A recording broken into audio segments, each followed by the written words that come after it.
The marble floors of Sterling Financial Tower glistened beneath the afternoon sun, each tile polished to a mirror's edge. Golden light streamed through the glass facade, scattering across the vast lobby like spilled champagne. The air hummed with the quiet rhythm of power, heels clicking in perfect tempo, phones vibrating with urgency, suits whispering against silk linings as executives passed through the revolving doors. Every surface reflected wealth. Gold-accented elevators, chrome railings, the faint scent of imported orchids blending with the sharper tang of fresh polish. And moving quietly among them was Marcus Rivera. He pushed his cleaning cart slowly across the marble expanse, the soft squeak of the wheels swallowed by the ambient hum of commerce. His navy blue uniform, clean, pressed, modest, stood in quiet defiance of the suits that rushed past him without seeing him. A name tag, slightly scuffed but polished daily, caught the light. Marcus R. He took pride in that tag. It didn't represent who he had been, a business owner, a builder, a man with a payroll and contracts, but who he chose to be now, someone who worked with purpose, even in humility. Marcus paused near the center of the lobby, wringing out his mop. His movements were methodical, almost reverent. He didn't just clean floors. He restored order. The faint smell of lemon cleaner rose as he worked, sharp yet strangely comforting. Occasionally he glanced toward the entrance, half expecting to see the flash of a school bus reflection against the glass. His daughter, Isabella, would be home from school soon, and though she was too young to understand why her father no longer owned his company, she knew one thing. He always came home when he said he would. Above the lobby, a wall of glass overlooked the scene, a sky bridge connecting the executive offices. Behind the panes stood Catherine Kate Blackwood, CEO of Sterling Financial. From that height, the people below looked like moving pieces in a carefully balanced machine. She had built this empire piece by piece, board vote by board vote, through precision and sheer will, and yet today she felt that empire tremble. Her reflection stared back from the glass, a woman in her mid-30s with elegant posture and eyes as sharp as the city skyline beyond her. Her phone buzzed with messages from her legal team, updates about the hostile takeover that had been brewing for weeks. Investors were circling like vultures, eager to devour what she had spent a decade building. She silenced the phone and exhaled, watching the janitor below her move like a slow current through the chaos. He didn't rush. He didn't fidget. He seemed peaceful. There was something grounding in that, something she couldn't remember feeling in years. Down below, Marcus straightened his back, stretching the stiffness from his shoulders. For a brief second, he caught his reflection in the marble floor, and almost didn't recognize the man looking back. His once calloused hands, now calloused in different ways, gripped a mop handle instead of a blueprint. He'd lost everything, his construction company, his home, his pride, but not his gentleness. It was the one thing life couldn't take. Across the lobby, a small child sat quietly on one of the leather benches, her feet swinging above the ground, blonde braids glinting in the sunlight. She was waiting for someone, that much was clear. Marcus gave her a polite nod as he passed, unaware that this child, Emma Blackwood, was the daughter of the woman who ruled this marble kingdom. Catherine's gaze lingered on her daughter from the upper floor. Emma's nanny scrolled idly through her phone beside her, oblivious. The contrast struck Catherine like a pinprick. Her daughter, so small and vulnerable, surrounded by opulence yet utterly alone. The elevator chimed behind her. The board was waiting for her in the conference room, their polished smiles hiding sharpened questions. She adjusted her blazer, squared her shoulders, and stepped away from the glass. But the image she left behind, the janitor polishing marble beneath her empire, her daughter sitting quietly among strangers, stayed with her. In that moment, the world of power and the world of service moved beneath the same sunlight, separated by glass, connected by something unseen.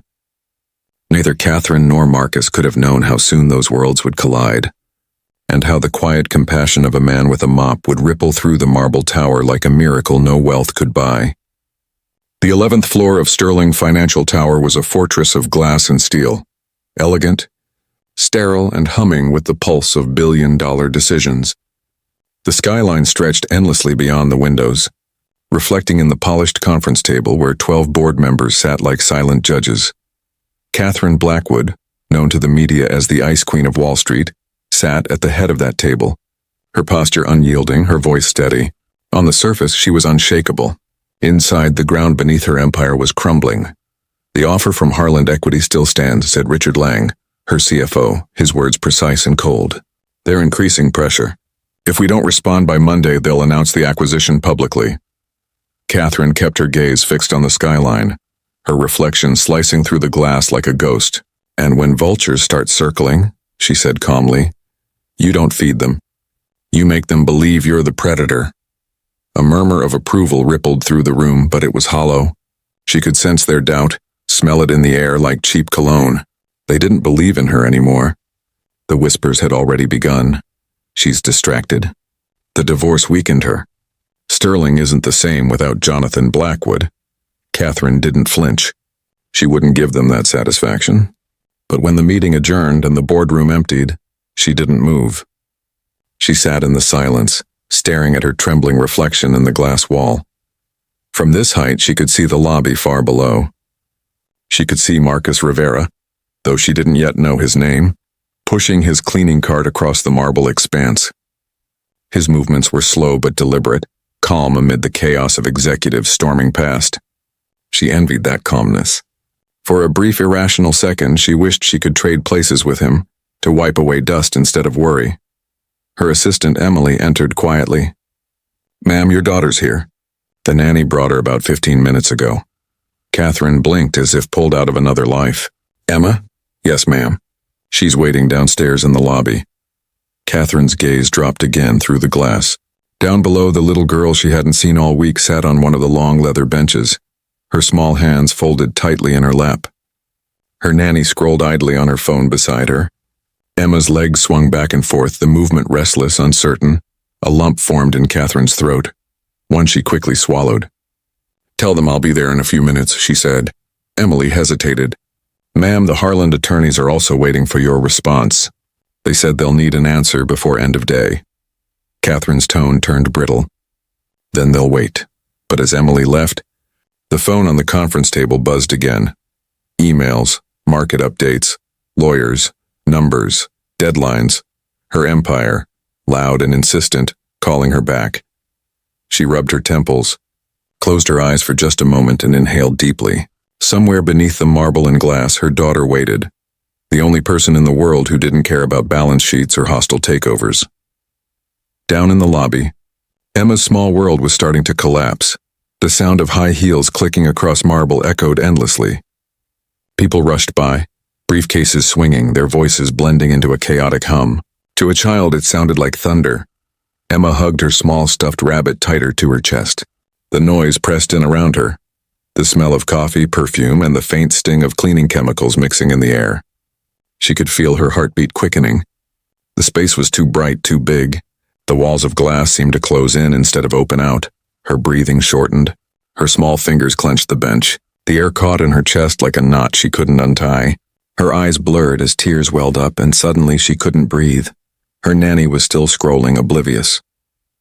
A shadow passed in front of Emma, the shape of a man pushing a cart. She looked up through her tears and saw Marcus Rivera stop in his tracks. He had seen this before, the trembling hands, the unfocused eyes, the panic tightening a child's chest. Isabella had looked like that once when she woke from nightmares about her mother leaving. Marcus slowly knelt beside the bench, lowering himself to Emma's level. His voice came out soft, steady, like warm honey. "Hey there," he said. "You okay, sweetheart?" Emma couldn't answer. She tried to speak, but only a sharp breath came out. "That's all right," Marcus whispered. "You don't have to talk. Just breathe with me, okay?" And he drew a slow breath in through his nose and out. He exhaled softly, a gentle rhythm that didn't ask her to keep up, only to follow. Her eyes flickered toward him.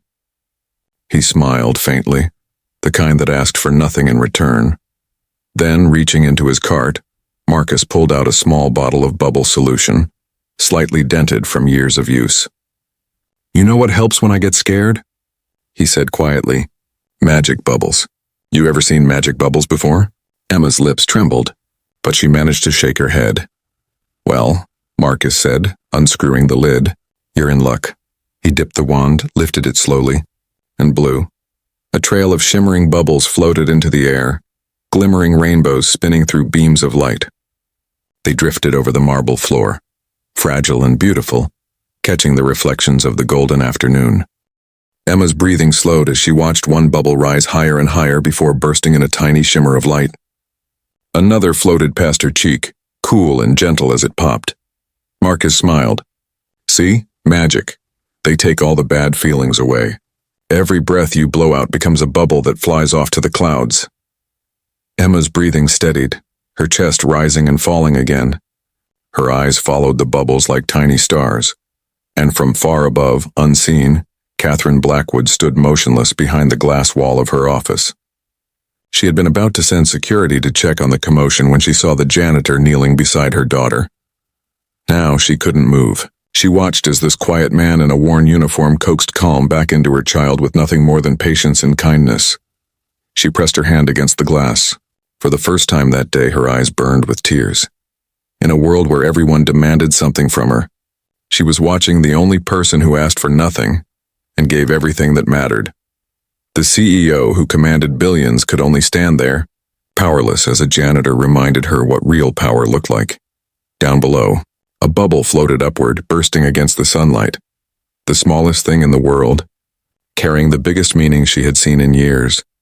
And Catherine Blackwood, the woman who had built an empire on logic, precision, and control, felt something she hadn't felt in a very long time. A crack in her armor, a shift in her soul. And it all began with a man blowing bubbles on a marble floor. The marble lobby of Sterling Financial Tower had never known silence. Every hour, from sunrise to sunset, the air vibrated with movement. Executives rushing to meetings, security radios murmuring in static, high heels tapping like metronomes across polished stone. But in that moment, as Emma Blackwood struggled to breathe, time seemed to hold its breath. The sound of her sobs was fragile, the kind of sound people pretend not to hear. A handful of professionals walked by, glancing just long enough to feel uncomfortable before redirecting their eyes. No one stopped. No one knelt.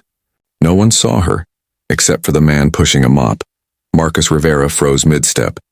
He knew that sound. It was the same one his daughter Isabella made when she was small, and lightning struck too close to their apartment. Short, uneven gasps between whispered cries, as if the air itself was betraying her. He parked his cart beside the bench and crouched low, close enough that his voice wouldn't have to fight the noise around them. "Hey there," he said softly, his tone low and steady, like a lullaby barely whispered. "You okay, sweetheart?" Emma's small body trembled. She clutched the hem of her skirt, knuckles white, eyes wide and unfocused. Her lips parted, but no words came. Marcus didn't press her. He knew better. Panic was a storm. You couldn't stop it, only shelter someone through it. "Okay," he murmured. "That's all right. You don't have to talk yet. Let's just breathe together, okay? He exaggerated a deep, slow breath through his nose, then exhaled slowly, letting his shoulders drop with deliberate calm. And out. Emma's first attempt came as a quick, shaky gasp. Marcus nodded encouragingly. "Good, good. Try again. In through your nose. Out through your mouth, just like bubbles." The word bubbles hung in the air like a secret spell. He reached into his cart and pulled out a small bottle, half empty, the label peeling from years of use. He unscrewed the cap and dipped the wand into the iridescent liquid. Emma blinked through her tears, curious despite herself. "You know what I do," Marcus said softly. "When I feel scared or sad, I make magic bubbles." He blew gently through the wand, and the first one appeared, a perfect sphere of color swirling with gold and blue. It floated toward Emma and hovered in front of her for a heartbeat before bursting in a shimmer of light. Her eyes widened.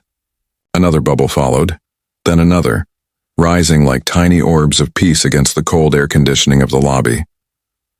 "These aren't regular bubbles," Marcus whispered conspiratorially. "They take all your worries away. You breathe in the fear, and when you blow it out," he blew another, "it turns into something beautiful."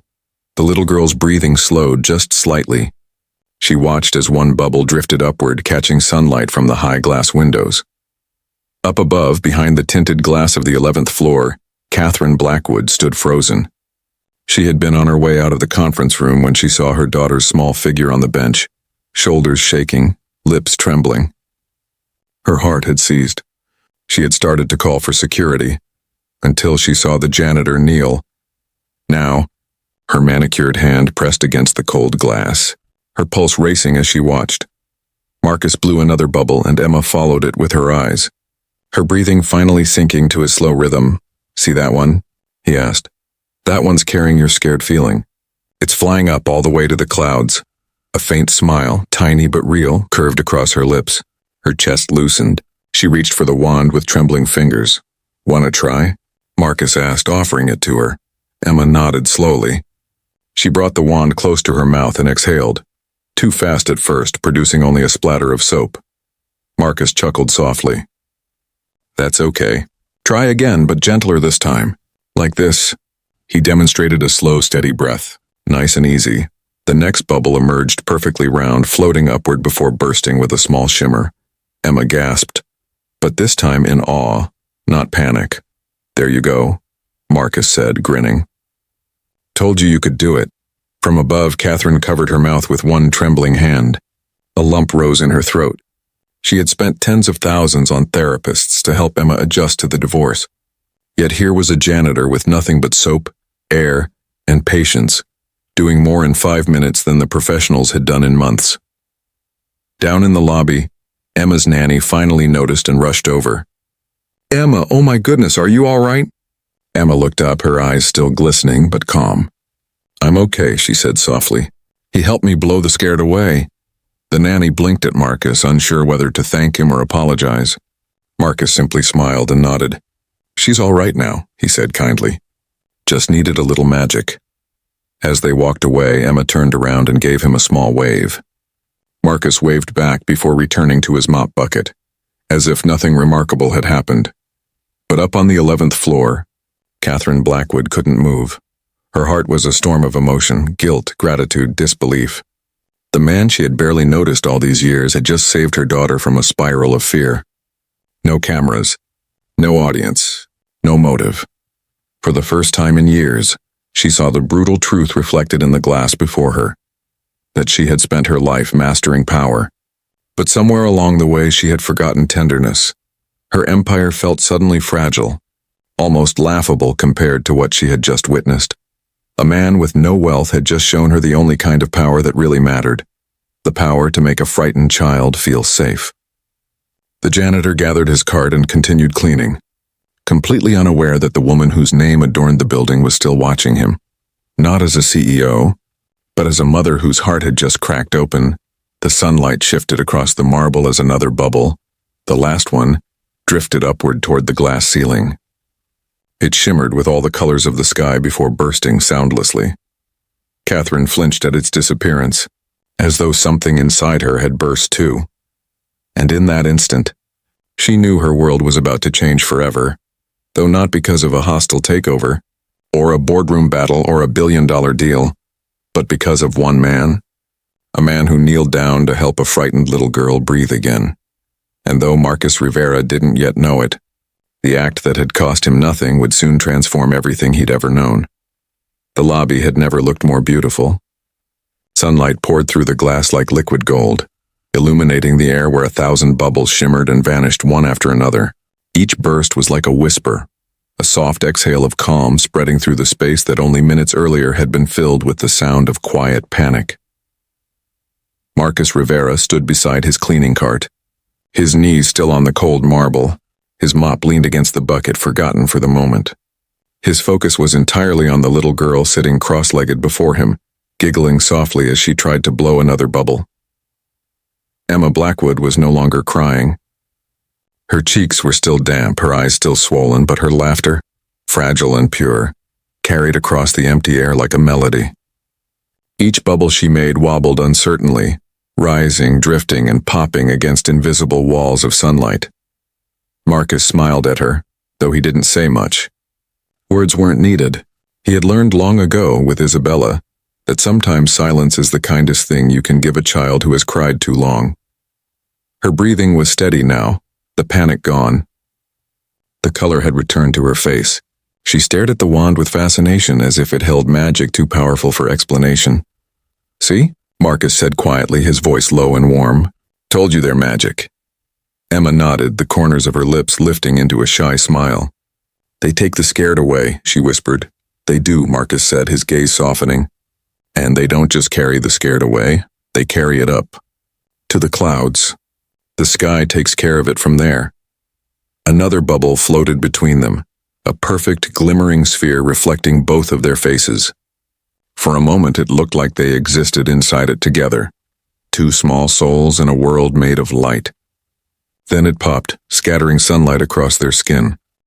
Upstairs, Catherine Blackwood gripped the railing of the mezzanine, unable to look away. Her heart pounded, not with fear or confusion, but something she couldn't yet name. Awe? Maybe. Gratitude, possibly. Or shame. The janitor, this man with the gentle eyes and careful hand, had done something she with all her power could not. He had reached into her daughter's fear and pulled her out with nothing more than kindness. Catherine felt her throat tighten. She pressed a trembling hand against the glass railing and leaned closer. Every detail burned itself into her mind. The way Marcus knelt without hesitation, the way he spoke softly, the way Emma listened to him as if he were sunlight itself. Below her, Marcus dipped the wand again and blew another bubble, larger this time. Emma laughed as it floated toward the ceiling. "Can I make a big one?" she asked. Marcus grinned. "You can make the biggest one in the world if you take your time. The slower you breathe, the bigger it gets." Emma inhaled deeply, carefully the way he showed her. She exhaled in one smooth stream, and a perfect glowing bubble formed the size of a grapefruit. It hovered, trembling slightly before drifting upward toward the sun-drenched glass ceiling. Both of them watched it rise, slowly, silently, until it reached the top of the atrium and exploded in a shimmer of light. "Wow," Emma whispered. "That one went all the way to heaven." Marcus chuckled softly. "That's where all the best bubbles go." Catherine bit her lip. The words hit her harder than they should have. Heaven. For the first time in months she thought of Jonathan, her ex-husband, Emma's father. His absence was still a wound, and the divorce had left cracks in their daughter that no amount of therapy had managed to fill. Catherine had convinced herself that her child's resilience would come from structure, not softness. But looking down now at this stranger calming her daughter with patience and imagination, she realized something painful and undeniable. Emma didn't need another appointment. She needed this. Marcus didn't know he was being watched. He just kept talking gently to the girl, his tone patient, his presence steady. "You know," he said, "when my daughter gets scared, she does this too. She says it's like breathing her sadness out into something beautiful. You ever feel sad?" Emma hesitated before nodding. "Sometimes, when Mommy and Daddy fight." Marcus's face softened and he lowered his voice even more. "That's okay. Big people fight sometimes. Doesn't mean they don't love you." "Daddy doesn't live with us anymore," she said, the words wobbling. "He said he had to go because of work." Marcus's chest ached. Work. How often had he used that word himself when Isabella asked about her mother's absence? Work? The word grown-ups used to hide heartache. He didn't know who Emma's parents were, or the weight. Those names carried him, but he saw the same fear behind. Her eyes that he'd seen in his daughter's once. He nodded slowly. "That's a hard thing, huh?" Emma sniffled and nodded. "You know what I tell my little girl?" Marcus said softly. "That love doesn't live in the same place as people. It lives in the heart. Even if your daddy isn't here, his love is still right there." He pointed gently to her chest. "Right inside you." Emma placed her small hand over her heart as if to test whether it was true. "Do you think so?" she asked. "I know so," Marcus said. "Love never gets evicted." Emma smiled again, faint but real. Then she looked at the bubble wand. "Can I make one for Daddy?" Marcus nodded. "That's the best kind of bubble." She inhaled deeply, then exhaled slowly, carefully, blowing out a long, perfect bubble that drifted higher than any before. From above, Catherine watched the bubble ascend, her vision blurring through tears. The sunlight caught it just right, casting a prism of color across the marble. Gold, blue, pink, and white. And in that fragile sphere, Catherine saw the reflection of her daughter's tiny hand and the man who had made her smile again. Her chest tightened. Her breath caught. She stepped back from the glass, wiping her eyes quickly before anyone saw. It had been years since she'd cried over anything other than exhaustion or failure. But this wasn't pain. This was something else. Something cleansing. For the first time, the world of Sterling Financial Tower, the empire she'd built on numbers, deals, and discipline, felt smaller than the simple act unfolding below her. A janitor blowing bubbles with a child had just done what all her wealth couldn't. He'd reminded her what healing looked like. And as the last bubble drifted upward, disappearing against the sunlit ceiling, Catherine Blackwood, the woman whose name adorned the building, whispered under her breath, "Who are you?" She didn't yet know it, but that question would change both of their lives. Down below, Marcus capped the bubble bottle, gave Emma a warm smile, and whispered, "You did great, kiddo." She smiled, holding the wand like a trophy. "You're really good at magic," she said. He laughed softly, shaking his head. "Nah, I just know how to breathe." The nanny returned at last, flustered and apologetic. Emma hopped off the bench, still holding the wand, and turned back to wave one last time. Marcus waved back, his smile humble and kind. Then he returned to his cart, dipping the mop into soapy water as if nothing extraordinary had happened. But extraordinary things often begin quietly, in the small, invisible acts no one expects to matter. Upstairs, Catherine Blackwood turned from the glass with trembling hands, her heart pounding like it hadn't since the day she gave birth. She didn't know the man's name. She didn't know his story. But she knew this much. The janitor in the Navy uniform had just done more for her daughter's soul than all her money ever could, and she would not forget him. Not ever. The meeting had long ended, but the 11th floor conference room of Sterling Financial still smelled faintly of espresso, perfume, and power. The board members had filed out one by one, leaving behind nothing but the ghost of their judgment, the tapping of pens, the sidelong glances, the muttered questions about leadership. Catherine Blackwood sat in silence at the end of the table, her hands pressed flat against the glass surface. Her reflection stared back at her, immaculate, composed, hollow. From the balcony outside her office, she could still see the last traces of what had unfolded below. The janitor had returned to his cart, methodically wringing out his mop, his back slightly bent under the dimming sunlight. The little girl, her daughter, had left with her nanny, skipping toward the revolving doors, a small bubble wand still clutched tightly in her hand. Catherine leaned her forehead against the glass, her breath fogging the reflection. The city stretched endlessly beyond, towers, cranes, mirrored windows, but her focus was locked on that one man below. For years, she had trained herself to read people, CEOs, investors, politicians. She could tell in one glance whether someone was bluffing or breaking. But this man didn't fit anywhere in her vocabulary of power. He didn't perform. He didn't negotiate. He didn't want anything. He had simply helped, and in his quiet, unremarkable kindness, he had undone something inside her that years of therapy, wine, and meditation had failed to touch. For the first time in years, she wasn't thinking about Harland Equity, or the hostile takeover threatening her company. She wasn't calculating profits or losses. She was thinking about Emma's face, that radiant, tear-streaked smile as she blew bubbles and laughed through her fear, because of a man whose job it was to clean floors. She swallowed hard and straightened. Her reflection was no longer the sharp, unbreakable image she'd built her reputation upon. It looked human, and that terrified her. Downstairs, Marcus finished his last round of cleaning for the day. His hands moved out of habit, wiping, rinsing, scrubbing, but his mind was still replaying the image of the little girl's trembling lips turning into laughter. He'd seen his share of human moments, tears hidden behind bathroom doors, secret breakdowns in corporate hallways. People thought janitors were invisible, but Marcus had seen more truth reflected in the polish of marble floors than most executives saw in mirrors. He looked down at the half-empty bubble bottle in his cart and smiled. It wasn't much, a cheap plastic tube of soap, but it had meant something today, maybe more than he understood. He was about to push his cart toward the service elevator when a voice interrupted him. "Excuse me." Marcus turned.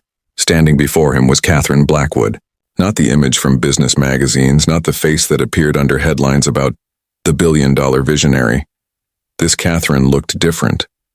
Still stunning, perfectly tailored charcoal suit, diamond earrings catching the light. But there was something unfamiliar in her eyes. Not calculation, not coldness, something else. Marcus quickly straightened. "Ma'am," he said respectfully, stepping aside. "If I'm in your way, You're Marcus Rivera, right?" she asked, her tone gentle but deliberate. He froze, surprised that she knew his name. Yes, ma'am." He lowered his gaze slightly. "Is there a problem with my work?" Catherine hesitated. The question cut through her. The humility, the instinct to assume trouble. She shook her head quickly. "No, quite the opposite." Marcus frowned slightly, unsure how to respond. "I saw what you did earlier," she continued. Her voice wavered almost imperceptibly, though she hid it well. "With the little girl in the lobby, you helped her." Marcus nodded, still unsure where this was going. "She was having a hard time, ma'am. I did what I could." "You didn't just help," Catherine said quietly. "You stopped a panic attack. You calmed her with compassion and skill. I watched you talk her through breathing. You saved her." Marcus looked confused. "Saved her?" Her name is Emma," Catherine said, her voice softening. "Emma Blackwood. My daughter." The air between them shifted instantly. Marcus's breath caught. His eyes flickered with surprise and something else. Fear, perhaps, that he had overstepped without knowing it. "I didn't mean to intrude," he began quickly. "I saw she was scared and her nanny wasn't." Catherine raised a hand gently. "Please, you didn't intrude. You did exactly what she needed." For a long, fragile moment, silence hung between them. The lobby lights reflected off the marble floor, painting faint gold streaks between them like the border of two worlds. His, of quiet service, and hers, of absolute control. Catherine took a breath. "May I ask, where did you learn to do that?" Marcus smiled faintly, almost shyly. "I'm a dad," he said simply. "My little girl's 6. She gets anxious sometimes. You learn what helps. There it was, not pride, not self-pity, not even modesty. Just truth." Catherine felt her throat tighten again. "What's her name?" she asked softly. "Isabella," Marcus replied, a hint of warmth flickering behind his tired eyes. "She's my whole world." Catherine nodded slowly. "You're a good father," Marcus chuckled, rubbing the back of his neck. "Trying to be. She deserves better than what life threw at us." "What do you mean?" He hesitated, but something in Catherine's gaze told him she wasn't asking as a CEO. She was asking as a person. "I used to own a small construction company," he said. "It went under during the recession. I lost everything. The house, the savings. Her mom couldn't handle it, she left. So it's just me and Bella now." He paused, glancing at his cart. "The janitor job came with steady hours and health insurance. It's not glamorous, but it means I can be home when she gets out of school. That's what matters." Catherine didn't speak for several seconds. Her eyes glistened, the steel softening. For the first time, Marcus noticed how tired she looked. Not the kind of tired money could fix, the kind that came from carrying too much alone.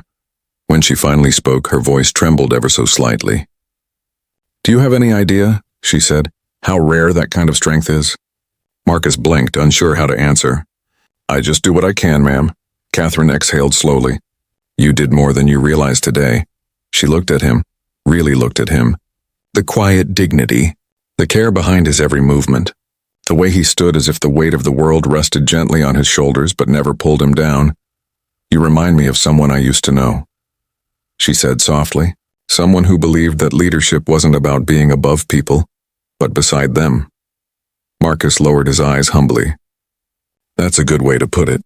Catherine studied him for another moment before reaching into the pocket of her blazer. She pulled out a small business card named Matt White, embossed with silver text, "Catherine Blackwood, CEO. Sterling Financial." She held it out to him. "Marcus," she said quietly, "I'd like you to come by my office tomorrow afternoon." He froze, confused. "Your office?" "Yes," she said, her tone steady now. "I want to talk to you about something. An opportunity." Marcus hesitated, unsure whether he'd heard her right. "Ma'am, I'm not sure I'm the right person for anything like that." You're not just anything," Catherine interrupted gently. "You're exactly what this company needs more of." He looked at the card in his hand, his rough fingers brushing the embossed letters. His throat tightened. No one had looked at him like this in years, not as invisible help, but as a man of worth. Catherine offered a faint, genuine smile, the first one she had allowed herself in months. "Thank you for what you did for my daughter," she said quietly. You gave her something I couldn't. And with that, she turned and walked toward the elevator. Her heels echoed sharply against the marble, each step fading as the doors slid shut behind her. Marcus stood alone in the lobby, the card still trembling in his hand. The light from the chandelier reflected across its silver text, shimmering like a bubble catching sunlight before it bursts. He stared at it, heart pounding, the faintest smile tugging at his lips. Somewhere deep inside him, beneath the exhaustion, the humility, and the years of Lawson, a spark flickered to life. He didn't know it yet, but that single meeting in the lobby of Sterling Financial Tower would mark the beginning of the most extraordinary chapter of his life. The next morning, Sterling Financial Tower gleamed like a monument to order. The early light spilled across the glass facade, shimmering against the city skyline. Inside, the lobby already pulsed with quiet activity, polished shoes clicking, briefcases swinging, elevator chimes echoing like the toll of some mechanical cathedral. Marcus Rivera entered through the employee entrance. His uniform was crisp, his shoes newly shined, his hands trembling slightly despite the steadiness of his breath. In his breast pocket was a small white card. Catherine Blackwood, CEO, Sterling Financial. The ink slightly smudged where his thumb had rubbed it too many times the night before. He'd barely slept. All night he'd replayed the scene in the lobby, the girl's trembling hands, the way the bubbles had floated upward through the light, and the moment the woman behind the glass had descended from her world of marble and power to speak to him. He didn't know what to expect today. A thank you? Maybe an offer to compensate him for his help? But there had been something in her tone. Something different. Not pity, not charity. Something else. As if she had seen him, really seen him for the first time in years. Marcus checked the time on his old wristwatch. 11:54 a.m. She had asked him to come by at noon. He washed his hands, checked his reflection in the restroom mirror, and straightened his collar. He looked like what he was, a janitor. But his eyes held something new that morning, a quiet hope. Upstairs, Catherine Blackwood stood at the wide windows of her office. Below her, the city pulsed. Cabs streaming down the avenues, people rushing through crosswalks like organized chaos. But her gaze wasn't on them. She was thinking about the janitor who had reminded her what compassion looked like. She'd spent half the night drafting emails to the board, half convincing herself that what she wanted to do wasn't madness. The other half she'd spent sitting on the edge of her bed, listening to Emma sleep peacefully for the first time in months. The memory of that lobby moment wouldn't leave her. The image of Marcus kneeling beside her daughter had carved itself into her consciousness. The strength in his gentleness, the steadiness of his hands, the way he didn't fix the problem, he guided it to calm. She'd made a career out of saving companies, but that man had saved a child's soul. At 12 sharp, her assistant buzzed through the intercom. Ms. Blackwood? Mr. Rivera's here. Catherine turned from the window. Send him in. The office door opened with a soft click. Marcus stepped inside. Cautious, polite, shoulders squared like a soldier reporting to a general. Ma'am, he said quietly. Giving a small nod. Please, Catherine said, gesturing to the chair across from her desk. Have a seat. Marcus hesitated, then sat down gingerly, his hands clasped together. His knuckles were rough, his fingernails short. His palms still smelled faintly of lemon polish. For a moment, Catherine didn't speak. She simply studied him, not with the cold, analytical gaze she used in boardrooms, but with something closer to reverence. You came, she said finally. You asked me to, Marcus replied simply. Figured I should be on time. That made her smile. A small, real smile, not the kind she wore for shareholders. I'll get straight to the point, she said, folding her hands. I watched everything that happened in the lobby yesterday. Every word, every breath. You calmed my daughter from a full-blown panic attack, something her therapist has struggled to do. You did it with patience, empathy, and complete humility. You didn't know who she was. You didn't even know I was watching. Marcus shifted in his chair, uncomfortable under the praise. I just saw a scared kid, ma'am. I've been there before, with my little girl. You can't ignore that. That's precisely why you're here. Catherine leaned forward, her voice lowering. This company, my company, is full of brilliant people. Economists, strategists, analysts, but somewhere along the way we lost our humanity. I've spent years building a culture of performance. Yesterday you reminded me what compassion looks like. Marcus frowned slightly. I'm not sure I follow. I want to offer you a position, she said clearly. He blinked, stunned. A position? Yes, a new one. We're expanding our internal employee wellness program. I need someone who understands people, who can help our staff handle crisis, burnout, anxiety. Someone who knows what empathy looks like in action. Someone like you. Marcus stared at her, speechless. Ma'am, he began. I appreciate that, but I don't have any kind of degree or credentials for a job like that. I didn't even finish college. I build things. Clean things. Catherine shook her head. No, Marcus. You build people. Yesterday I saw you rebuild a child's calm out of fear. That's what I need. He swallowed hard. His instinct was to deflect, to downplay, to retreat into humility. The armor of the invisible. I don't know what to say. Say yes, Catherine said simply. Her tone was steady, but there was something in her eyes, a fierce, quiet belief. Marcus looked down at his hands. They were trembling slightly. The hands that had once held blueprints and power tools now looked worn from chemicals and mops. And yet, sitting here in this glass office, he felt something stirring again, that sense of worth he thought life had permanently stripped from him. I'd have to learn a lot, he said softly. You already know what matters, Catherine replied. The rest I can teach you. The silence that followed was thick with meaning. Marcus finally met her gaze. Why me? Catherine's lips curved into a faint, almost wistful smile. Because I've spent my entire career looking up to people who chase profit. Yesterday, for the first time in a long time, I looked down and saw someone who lifted others. He exhaled slowly, the air leaving him in a trembling sigh. Would this mean leaving my current position? He asked quietly. Yes, Catherine said. It would be a promotion. Salary, benefits, flexible hours. You'd be working directly with my HR and wellness team. You'd be creating programs to support employees during personal or emotional crises. Marcus rubbed his palms together nervously. You trust me with that? Catherine smiled. I trust kindness more than I trust resumes.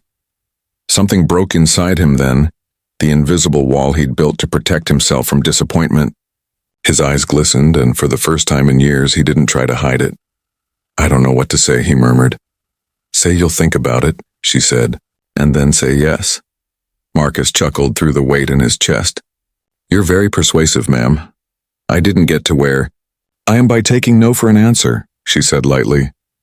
But the warmth behind her words softened the edge. They both laughed, a sound that filled the glass office with something Sterling Financial had been missing for years. Humanity. When the laughter faded, Catherine stood and extended her hand. Welcome to the team, Mr. Rivera. Marcus rose slowly, still stunned, and shook her hand. His grip was firm, his eyes humble. Thank you, he said softly, for believing in me. Catherine looked at him for a long moment. No, she said quietly. Thank you for reminding me what I almost forgot. As Marcus left her office, the sun broke through the clouds outside, spilling light across the atrium. He walked past the lobby where it had all begun, where soap bubbles had floated through beams of light like prayers. The marble reflected his figure, now not as a janitor, but as a man reborn. At that exact moment, Catherine turned back toward the window. Down below, she saw him pause near the bench where Emma had sat. He smiled faintly, then continued toward the service elevator. The woman who had once believed power meant control finally understood that true power was something else entirely. The power to lift, to heal, to notice.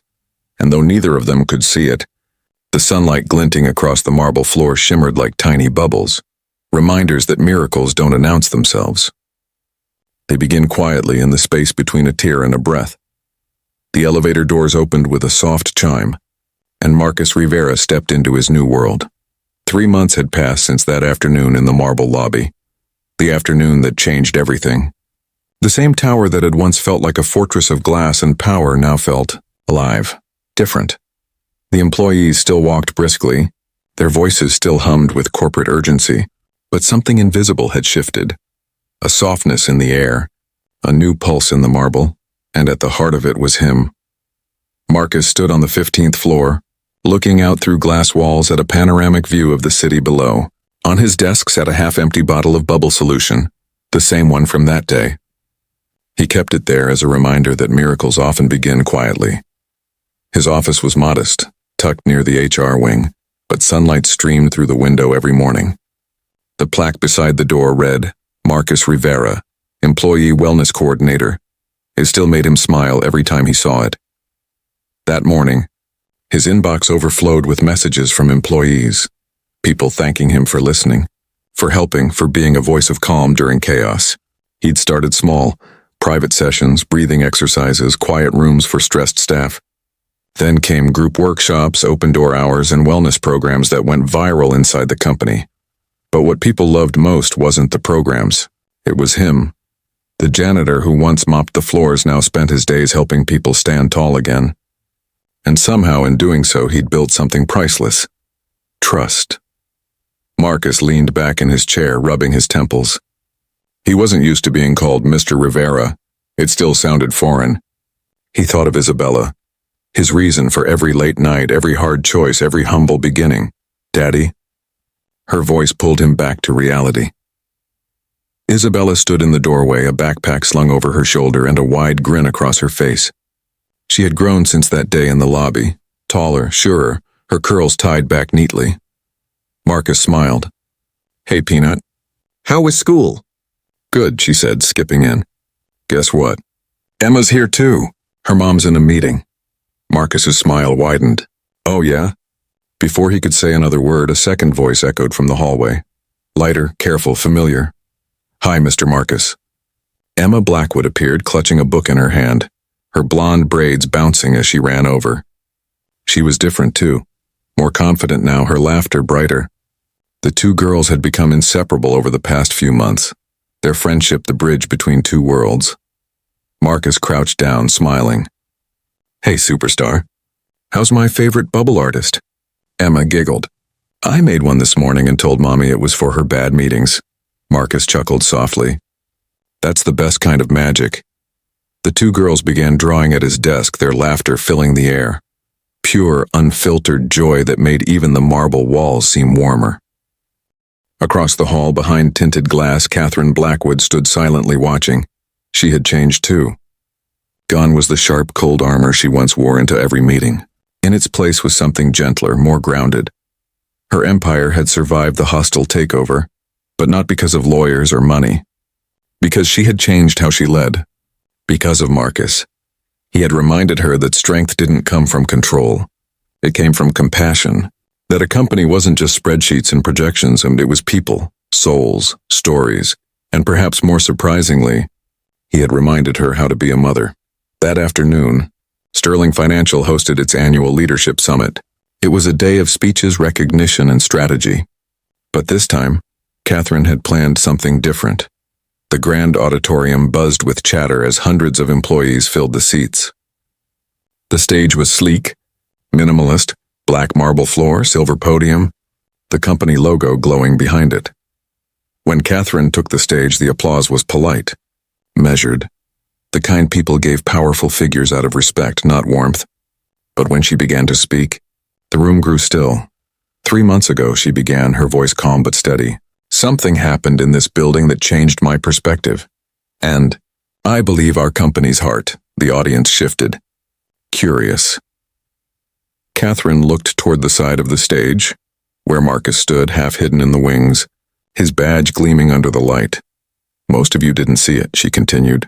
But on an ordinary afternoon, in this very lobby, a man who was not in a suit, who held no title of power, showed us what true leadership looks like. A ripple of whispers swept through the room. Catherine smiled faintly and gestured toward Marcus. Marcus Rivera, would you join me on stage? Marcus froze. The applause began hesitantly, then grew louder as he stepped forward. He looked awkward, almost shy, adjusting his jacket as he walked into the light. Catherine turned to him. Marcus, she said softly, you reminded me that compassion is not weakness. That leadership isn't about status, it's about service. You showed me, my daughter, and everyone in this building that one small act of kindness can ripple farther than we imagine. She paused, her voice catching slightly. You helped my child find her breath when fear stole it away. And in doing so, you helped me find mine too. The audience was silent. Even the hum of the air conditioning seemed to fade. Catherine turned back to the crowd. Today I want to honor not just a man, but a message, that every person matters, that titles mean nothing without humanity, and that sometimes the janitor can teach the CEO how to lead. The applause erupted, raw, heartfelt, thunderous. Marcus's eyes glistened. He nodded humbly, then leaned toward the microphone. "Thank you," he said quietly, "but I didn't do anything special. I just saw someone who needed help. We all can do that, if we stop long enough to notice." The audience rose to their feet. Catherine placed a hand on his shoulder, whispering so only he could hear. "You changed this company more than I ever could." Later that evening, as the building emptied and the city lights flickered to life, Marcus walked through the now silent lobby. The same marble floors stretched beneath him, polished and gleaming, reflecting the golden glow from the chandelier. He paused near the leather bench, the same one where Emma had once sat trembling with fear. He reached into his jacket pocket and pulled out the small bottle of bubble solution. It had become his ritual, a quiet reminder of where it all began. He uncapped it, dipped the wand, and blew gently. A single bubble floated upward, delicate, glowing with reflections of the tower's lights. It rose slowly, catching a draft of air, swirling higher and higher until it reached the glass ceiling. Catherine stepped into the lobby then, heels clicking softly against marble. She stopped beside him, looking up at the bubble as it shimmered in the light. "Still using that magic?" she asked quietly. Marcus smiled. "It never stops working." Catherine folded her arms, her gaze soft. "Funny," she said. "I built an empire chasing numbers and you rebuilt it with soap and breath." He chuckled lightly. "Guess it's all about what you choose to clean." She laughed, and a real unguarded laugh. The sound echoed warmly through the vast lobby. The bubble finally burst, scattering light between them like tiny stars. For a long moment, neither spoke. The silence wasn't heavy this time. It was full, of gratitude, peace, and something that felt like destiny fulfilled. Catherine turned to him. "You ever think about what would have happened if you hadn't stopped that day?" Marcus's eyes softened. "No," he said. "Because I did," she smiled, nodding. "You know," she said, glancing at the ceiling. "Emma still talks about you like you're a magician." Marcus grinned. "Kids see things adults forget to believe in." Catherine studied him quietly. Maybe that's what this company needed, a reminder to believe again. He nodded, looking up toward the last glimmer of light fading across the ceiling. "Sometimes," he said softly, "a single breath of kindness changes everything." Weeks later, employees would still talk about that day, how the janitor who once mopped the floors became the heart of the company. Emma and Isabella's laughter would echo through the halls. Two little girls chasing bubbles in the lobby of Sterling Financial Tower, symbols of innocence floating through a world too obsessed with power. And in the corner office overlooking the city, Catherine Blackwood would keep a small glass bottle of bubbles on her desk. A quiet tribute to the day she was reminded that the greatest empires are built not on marble and money, but on humanity.